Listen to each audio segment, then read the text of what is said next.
लोकलमधून दिसणारा हा मंदिर बघण्यासाठी CSMT ट्रेन पकडून मी पोहोचलो सानपाडा स्थानकात.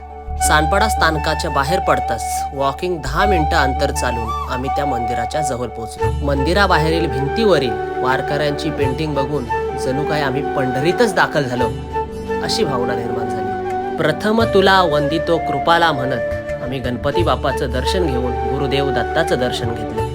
दत्त दत्त ऐसे लागले ध्यान, हर पले मन झाले उन्मन. दत्त मंदिर सानपाडा म्हणून प्रसिद्ध असलेल्या या मंदिरात भगवान शिवशंकरा समवेत मारुती राया, विठ्ठल रखुमाई आणि शिर्डीचे साईबाबा तसेच शनिदेवाचंही दर्शन घेतलं.